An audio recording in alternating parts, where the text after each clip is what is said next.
What a great privilege to know that you're still there with us. It's TMI from our network studio from Benin. We are still here, but we'll be kicking off in earnest with our first discussion, where we will x-ray the president's statement recently that he said no Nigerian student will drop out of school due to financial constraint. We'll be looking at revamping the educational sector as a whole. Is going to be our major talking point from the Benin Network studio. While in Abuja, okay, we'll be joining Charity Tanko and Tony Lokbe much later. Well, we'll dive into the discussion proper. We have with us in the studio Comrade Armstrong. He is a political analyst. He's a one-time president of Senate, Auchi Poli, here in Edo State. Well, he's into real estate. And this man is a grassroots politician. Thank you so much for joining us, Comrade Armstrong. Thank you, Deba. Thank you very much. Good morning. Glad to see you. Good morning, viewers. Well, it's been a while. Yes. Nigeria is getting tougher. So we are working harder. Definitely. Yes. All right, now walk us through. Recently, the president made a statement that he's having plans for Nigerian students. But if you look at it critically, it seems like the statement is not really tallying with the reality of things. How do we strike a balance? Is there a disconnection between the citizens or Nigerian students and the government? Thank you very much. I think I'm very much in tandem with your position on this matter by saying that there is no balance between what the president has said and what the reality is. You recall that on the 12th of June this year, not long after the president took his oath of office, he came up, he signed the student loan bill to become an act, and so to become a law, rather. And so we were all happy, we were enthusiastic about it. However, the law itself had a lot of things, a lot of ingredients that would show that the government is really willing to take that direction. But today, nearly 6 months down the road, and just few months, maybe less than 2 months to when the government have said that the loan is going to kick off, which is January 2024. We are not seeing anything on ground. By now, we should expect that the Education Bank, which is a critical ingredient of that bill, should have been set up by now. It has not been set up. The bill also stipulates that the source of revenue will be from, the custom, federal inland revenue, and some other places where they will contribute 1% and all of that. But as we speak, there is nothing on ground to show that these people are already getting ready to make that contribution. In any case, if they are ready to make the contribution, where do they deposit the money to? So it goes back to what I said about the Education Bank. That Education Bank is a critical aspect of that law. And so if the Education Bank, as today, has not been set up, I do not expect that by January 2024, that loan proposal for Nigerian students can take off. Because you already know that, the Nigerian system is enmeshed with a lot of bureaucracy, especially the civil service, enmeshed with a lot of bureaucracy. So when, as of today, the Education Bank has not been set up, when the Education Bank is set up, before you know what is happening, a lot of political players will start saying this person is not from this region. All of those things will take another 2-3 months. So for me, I think that it is still very, very rhetorical for the president to continue to say that he promised that Nigerian students, will not suffer or will not drop out of school, in his time. Admission. New students have just been admitted. They started, preparing to start selling another series of UTME forms. And these people who are already in school, at the time, how many months does it take a section? It takes about 8 months. And this presidency have been on ground, going to 8 months now. Not up to 8 months, but going to. So one full section has been expended under this administration. Under this administration? Yes. And there is nothing visible to show. So for me, those are mere political rhetorics and jargons. Now, bringing it down to some of the schools around here, we saw how school fees were skyrocketed. Igba University, for instance, they had a serious tussle with the SUG. And there was a time the president even had a roundtable meeting with NAS, assuring them that he's going to look into some of their plight and ensure that he carried them along. Do you think some of the statement made by the presidency and looking at what we are facing or what Nigerian students are getting currently from school authorities, do you think there will be more problems in the coming days? Absolutely. I expect that there are going to be more problems in the coming days. You just mentioned the Ambrose Ali University school fees hike. I can assure you that as a person, I play a major role in resolving that issue. Because at some point you discover that even some of the information that you have in public domain is not actually what is the reality. Okay. You understand? But the reality today is that the cost of everything in Nigeria has gone up. And university administration, university management, polytechnic management, colleges of education management, montaining management, they also require resources. And the resources they require to manage their institution, you know, the costs have also gone up. So whether you like it or not, at some point, there is going to be increments in fees orchestrated by the general economic crisis in the country. Now, that is where this student loan would have come as a succor to Nigerian students, which is, we are not seeing the possibility of it. So, looking at what the president keeps saying, like I said before, for me, it continues to be, you know, statement of hope to pacify the people without any substance, without any, you know, a structure to ensure that this hope that you are trying to sell to the people is delivered to them. That is what it is.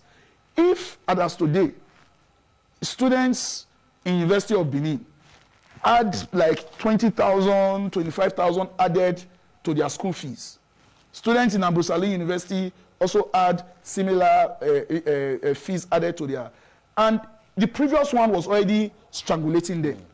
And the president said, we are going to do this. And nothing is being done. No visible thing. So what it therefore means is that, how do they call it? Audio promise? It's audio promise. That's what it is. So it's not going to be visible? It's likely going to be visible perhaps in the long run. But we expect the government to be realistic with us. We do not expect you to overpromise and underdeliver. If you say that this loan is going to take off in January 2024, it should take off in January 2024. So by October 2023, we should already be seeing the structures that should give this law enabling environment to kick off, to be there. As of today, students who are in final year, 400 level, 300, as the case may be, have not received any information from the student affairs to say, bring your information because we are sending it to the education bank, you know, for your loan. Because there is no education bank. And that is the, if you ask me, that is the cross. It is the foundation upon which this student loan is going to be built. So if you have not laid the foundation, I keep saying this thing. If the foundation be destroyed, as the Bible has said, what can the righteous do? Okay. So you have not laid the foundation. And you are telling us that January, if we stay here for more than the time prescribed for this program, you'll be surprised that very soon, January 2024, will meet us here. What I'm trying to say is that January 2024 is not far at all. If we don't move fast, it will meet us where we are, seated here. You understand? So if, as of today, those structures are not in place, the areas where you expect to get those resources from, you are not already engaging them to say, you know, we want this from you, we want that from you. Of course, in any case, the projection is that they should have around 200 billion to start off. In the bank? Yes, to start off the bank. And today, there is no one error. And a new session is about to commence. So what are we telling ourselves? It's like me telling you that I'm going to buy you Christmas clothes. And You know, we are on the 24th of December, 9th of the 24th of December, and you still expect that you are going to get Christmas clothes from me. I mean, you should probably wait till next year. Miracle. You probably wait till next year. You know, Nigerians believe in miracle to an extent, and that has actually kept us where we are. All right, let's take it a little bit further.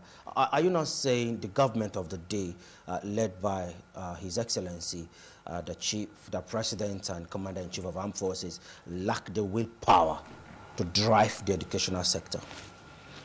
It will be fallacy of hasty generalization for me to, after 6 months, conclude as such. However, I am also wary, you know, not to expect too much at this moment. Because if I am CNC, and one of the first things that I do is to sign something that I've been on ground to become a law, I need to, as a matter of urgency, demonstrate that I have the willpower, I have the strength, I have the capacity and ability to ensure that what I have signed is carried on and is implemented. However, without trying to mince words, we know that the last 8 years in this country have been, you know, very rancorous when it comes to every aspect of the economy. It is possible that what a man came to see there is not what he expected. You understand? But even at that, some of us would have expected that, you know, there are certain things that you should do to show people that you are different. We are not seeing that yet. And again, it is still too early. If we meet here in June again, I would be more disposed to say, okay, this president is doing well, or I will be more disposed to say, we should not expect anything at all from this president. Okay. But as of today, I am a bit disappointed. Personally, I'm a bit disappointed at the pace at which, you know, things are going. The only thing I think he has been able to manage as president of Nigeria so far is to, you know, put up pressure groups to keep them and say, don't worry, you know, we'll deliver. Don't worry, we'll deliver. NLC was about to rise up to, they reassured them, don't worry, give us time, we'll deliver. You know, and this have always been the message by every successive government. So at the end of 1 year, personally, and as a grassroots mobilizer of youths in this country, I would also join people to say, you know, that it is time for us to begin to ask this president and the presidency critical questions about the governance of this country. We are not going to do that on the pages of social media. We'll go out to the street and ask them. We'll quickly take a short break now, and when we return back, we'll extend the front line of the discussion, revamping the educational sector of our country. Do stay with us. TMI, every opinion counts. Well, thank you so much for staying with us. Well, before we went on that short break, we had the privilege of being joined by Comrade Sarah Igumbo. She's a former NYC and Edo State Chapter Chairperson. And of course, she's a youth advocate. Thank you so much for joining us. Thank you so much. All right. Thank you so much for coming. And we still have with us in the studio Comrade Armstrong Owe Afebo. All right, now, Comrade, you were on the floor before we went on that break. Now, going forward, if to an extent you say we should wait till like June next year before we can start assessing this government as far as education is concerned, don't you think Nigerians will be running out of patience by that time? I think to say that Nigerians will run out of patience by that time would not be too nice, because you cannot have been inside the septic tank, what you call sockaway. You could not have been inside the sockaway for probably 60 years. And you just have 6 months, you know, to stay there more. And you are saying, I'm not impatient. You know, that does not demonstrate wisdom. So I would still beseech that Nigerians should give this leadership another 6 months for proper assessment.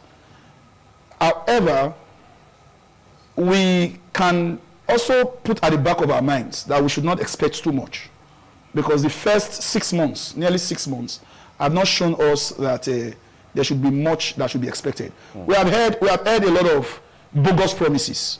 We have heard a lot of bogus plans. We keep getting hope. Of course, that is the slogan of the new administration, renewed hope. We keep, hearing statements of hope, policies of hope. We need to see how it translates into reality. And that is the reason why I'm saying, okay, let's give 6 months. Because if you give birth to a child today, and you expect the child to start walking immediately, you really are not being fair to that child. The child will first, need to understand the environment, learn how to sit, learn how to crawl, and, before, maybe even start standing before the child, starts walking. Okay. So I think it will not be a bad idea. Nigerians still need, we have exercised patience for too long, yes. So another 6 months really would not be bad for us to demonstrate a little more patience. Okay. But while demonstrating that patience, we must also let them know that it is just benefit of doubt. We should not just keep quiet because we want to be patient. We must continue to let them know that we are surprised that the pace you are going does not demonstrate the hope that you are giving to us. You cannot tell us that we are going to Lagos and that we are going to get to Lagos in the next 2 hours. And you are still waiting to take your bath. You have not even left your house. You have not started your engine. And you are saying we'll get to Lagos in the next 2 hours. It's possible that you have a means to do it. But you must show us that you are actually ready to do it. That is, you must have woken up, taken your bath. You have already started. You are even driving. And you are saying, don't worry, we'll get to Lagos in 2 hours. Okay. So I think that is what we should still need to give them that, that's 6 months. Okay. And that's my opinion. Comrade Igba, how do you perceive the president's statement as far as the educational sector is concerned?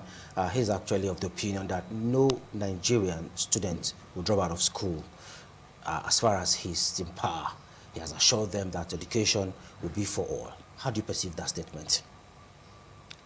The statement, the problem we have in Nigeria is not the statement, is implementation. Okay. It's very easy to just quickly say, oh, this is what will be. The problem is doing what you said ought to be. Let me just quickly go straight to the student loan. Okay. When you look at it, it's something that is constant when you look at the Senate climbs. So it's not something new. So saying that, okay, yes, from next year, this is going to take effect, I'm happy about that. It's a welcome development. But the problem we have is implementation. That is where the problem is. And to be fair on him, although I've not really holistically looked at the bill, I've not really looked at it, but when you now say no students will drop out, and then there's a threshold, a minimum of, I think, 500,000 naira per annum, okay? I know that was what they said. Then you look at the state of things in the country. We have a minimum wage at 40,000 naira. I'm judging by Edo. Just recently here, we heard that some states are yet to even implement the 30,000 naira. When you times that 40,000 naira times 12, it's not even up to the 500,000 naira that we're speaking about. So does that not, make it impossible for some set of persons with this, the common man's child have access to that fund? Will it not also be another avenue for the rich to get access to funds, or political business associates getting access to it? So these are the things. The problem we have in Nigeria are always implementation. It has nothing to do with just saying it. We are good with words. We are orators. We come and then we say it. But if we can get it right at implementation level, then we'll get it right generally. Okay. And then let me quickly just mention this. You say we'll pay this money after 2 years after your NYSC. Very good, fantastic. But guess what? By the day, we have high rates of unemployment, and job creation is at the minimum. It's not even growing. So how do we balance that? We've seen graduates who have come out and say, you know what, I've been unemployed for the past 5 years, 6 years. So how are they going to get this money to make payments? So these are the issues. These are the things that we really need to look at it beyond just saying. These are the issues. So to an extent, you're saying if implementations or if things are not put in place, a repayment plan could be very difficult. Yes, it could. Okay, let's just quickly look at what the loan entails. You said according to the law, the loan is for students who need money to pay for school tuition fees for public students seeking higher education in any public institution. And part of it, in addition, all students seeking higher education in any public institution, it's focusing on public institution, have an equal right to access the loans under the Act without any discrimination arising from gender, religion, tribe, position, or disability of any kind. And part of it, according to the loan, students seeking to avail themselves of this facility must demonstrate evidence of being indigent. Away from that, the law also indicates applicants for the student loan will prove that they are indigent Nigerians, which is defined as those coming from a family with an income of less than 500K per annum. Now, how many family earns 500K per annum? Okay, Comrade Armstrong, okay, looking at the economy, how many families I'm going can to boast of $500,000 every year? I'm going to shock you. Okay. Hope you shock me. I'll still be alive. Yes, you'll be alive. Okay. I'm going to shock you. You see, this loan is a bit tricky. Okay. The provisions of the loan is a bit tricky. When you say a family, let us look at the concept of what a family is. Father, mother, children. Now, if you say the income of the family must not be above 500,000, which means they can have 250,000 each. Less than 250,000 each. If you do a rough calculation of that, you discover that even the worker in the civil service who earns 30,000 naira as minimum wage is not qualified to take the loan. you can imagine. Yes, that's why I say it's tricky. So they're automatically knocked out. Yes, they are knocked out because by the provision of the law, they can cater for their children. By the provision of that law. So if you earn above 500,000, you are not qualified. So if you are earning 30,000 naira per annum, 30,000 monthly, your wife is earning 30,000 monthly. What that means is that between the two of you, you are earning 360,000 naira in a year. So now each is earning 360,000 in a year. Put together. Each one person is earning 360,000. So that means that for the two of you, you are earning 720,000 a year, and they are saying the two of you must not earn more than 500,000 per annum. You say that you are not qualified. So what makes you to be qualified, for example, is that your income must not be more than 20,000 as a man. Your wife's income must not be more than 20,000 as a woman. So between the two of you, you must not earn more than 40,000 naira. So the implementation of that is why we are earnestly waiting for the education bank to start, so that we can now begin to review some of the things. And look, at the time that this law was envisaged, the value of our currency had not been so, devalued to this extent. And so the what 500,000 naira is at the time that a bill was made. Don't forget that bill was not made by the 10th Assembly. It was by the 9th Assembly that Bajabiamila, sponsored that bill as a sitting speaker. So what that means is that at the time that they envisaged that bill, the value of 500,000 naira could do was far more than what 500,000 naira can do now. No, definitely. You understand? So there are a lot of things. That is why it is very important. You see, when we started, you recall that, when the president signed this bill into law in June, not long after that, I was one of your guests here in the studio where we x-ray the loan, this thing. And we said that we were waiting for how it's going to. I was optimistic about it at that time. My only reservation now is that the education bank is yet to be set up. Look, the foundation of it all, I've said it, the foundation of it all is the education bank. Since the education bank has not been set up, everything that we are saying is jargons, is rhetorics, is everything but talking and not working. So, but when it is set up, we cannot say, well, you made this, you proposed this bill at so and so time. What was what was naira to dollar at that time? Because whether you like it or not, because Nigeria is not a country that produces, what we keep doing is that we keep importing, we do not export really. So the value of our currency is usually determined by the strength of our currency to the dollar. And so whatever our currency can do is determined by the dollar. So what is the strength of our currency today to the dollar?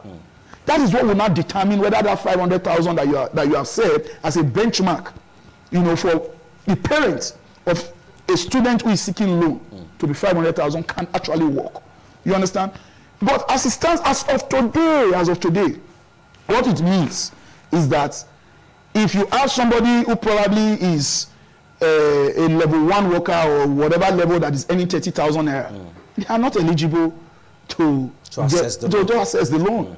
Except they can prove, you know, that either the woman is not working or the man is not working. Or however, what a lot of people want to rely on is that if I am not Deba who is seen on ITV on daily basis, nobody knows if I'm a cameraman on ITV and my name is probably not written on the screen. You don't know that I'm a cameraman working on ITV. That's true to an extent. You know, you don't know that I'm here working. If I'm a security man working here at ITV, you don't know that I'm here working. How does that reflect in description? So there are a lot of things that you cannot. So anybody can say. So what that means is that they are saying that a lot of Nigerians will be able to access it. That is what I want to think. That a lot of Nigerians will be able to access it so long as you do not earn from governments or multinationals. So if you are being employed in one of these SMEs, or they may not be able to capture you that you are earning XYZ. Okay. You understand? But even at that, the reality is that you cannot say that both parents come together 500,000 when minimum wage is 30,000, which means you don't want people to access the loan. Okay, I'll give you this breakdown now, Comrade Sarah, and I would like you to react to it. Okay. Now there have been issue of poor funding. It has raised a lot of concern that about 270 new private universities, they are yet to be funded. About 270 private universities. And there's this breakdown here. They say total number of universities may rise to 528, among which 418 are privately owned. Now the question is, public university back then, those days, is the easiest form of education for an average Nigerian. But it looks like there's this kind of impediment, the strike action, and a kind of backlash that the public university has gotten that has made even the poorest of the poor, they want their children to attend, to go through a private university.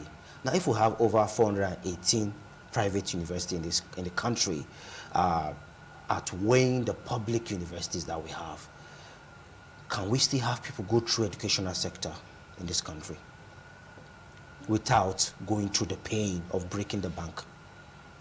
You see, when you look at the economic situation currently now, I think that answers that question that you're asking. You see, but one thing that we should know, and that is why the student loan was something that I accepted wholeheartedly. Okay.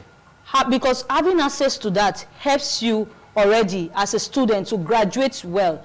But then again, let's quickly look at things. You know, the dynamics is changing. What used to be is no longer what is tenable. And our public schools seems to be underfunded. When you look at the private school in terms of infrastructure, in terms of facilities inside the school, you know, you see the difference. And it is quite sad. And that is the reason why you see that by the day more private schools are coming in. With the way things are now, if the public school were to be given the desired funding that it requires, trust me, it will be more expensive too. In the sense that the things they will be putting in the school, it will require maintenance. a whole lot of stuff. So if it gets even the funding that it desired, you will still realize that it will not be as cheap as it was before. But policies like the student loan, amongst other scholarship schemes, these are what makes it easy for the common man to access the public school. And I even think, I am personally of the opinion that government shouldn't even fund our public facilities. Should go into a private public partnership or something, because I think that's the only way we'll get value for education. Oh, you think the educational sector should be privatized? Yes. Oh, really? Yes. Okay. you agree with that? Okay, I totally disagree with that. Okay. In fact, I 100% disagree with that. Okay. The reason is because the economic policy of Nigeria, the foundation of the Nigerian economy, is that Nigerian economy is a mixed economy. And so if we decide to be totally a capitalist nation, we would say, okay, no problem. You want to privatize everything, privatize it. However, even America, that is the citadel of capitalism, have since moved away from the crude capitalism into a new capitalism, where what they do now is no longer profit maximization, but profit satiation. And what is profit satiation? Profit satiation is that I have collected from the people. I have amassed wealth from everybody. So it is now important that I give back to the people, to the society. Now, going to the main question of what you asked, the problem we have in this country is that we have been so impoverished, we have been so strangulated that in a bid to beg for survival, we are ready to even kneel to those that are strangulating us to say, we worship you. That is it. Tell me the owners of private institutions, private universities in this country, and I'll tell you a political office that person have held before. But not all of them. Not all of them. You can look, apart from politicians and clergymen, who are the owners of private institutions? Tell me, politicians, who are the owners of private institutions? Now, let me tell you, people believe that ASU is a major problem of education, of university education. I believe that the only substance that have held public university together today is ASU. That's my belief. I am a product of a system where government failed to deliver in public education. And because of that, there became a proliferation of private schools. In this Edo State that we are saying, between 1994 downwards, and before you knew what was happening, everybody would be struggling. People will not eat at home because they want to send their children to private schools. And you now say having mushroom private schools. Today, government is struggling hard to keep standard, minimum standard for private schools. Okay. So if we do that, look, you just said something. Private schools are not talking about underfunding. Who do they want to fund them? What is private school? If you come to say you want to own a private school, it means that you are in business. You have the money to. You are in business. Okay. You are now in business, and you want government to fund your business. Who does that? Okay, Comrade Armstrong. Let's quickly take one response from you. Now, from the youth perspective, what role do you think technology can play in revamping our educational sector as we move to Abuja now? Okay. The world, we are already in a digital world, and even our curriculums, a whole lot of things are now being digitalized. Technology has a very strong way in deciding the fate of things going forward. So in our education, for example, now, like I noted, everything is almost digitalized. Technology is the way, and I think our youth too should key into it. The dynamics are changing.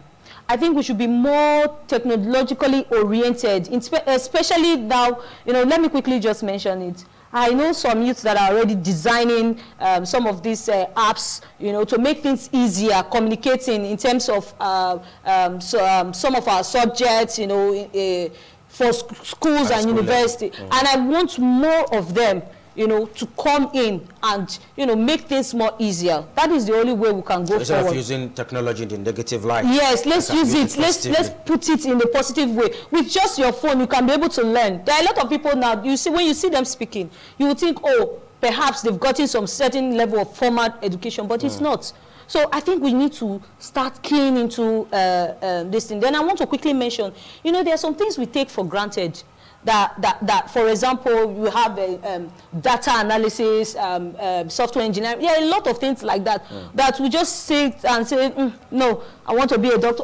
I think we should start having that cybersecurity. I think we should start having that reorientation of our mind and looking towards this this pattern. Okay, thank you so much. I'm afraid we need to quickly get to our Abuja studio. Thank you, Comrade Armstrong, for taking time to come. And of course, the pleasure is mine. We'd like to have you guys again and again on the show.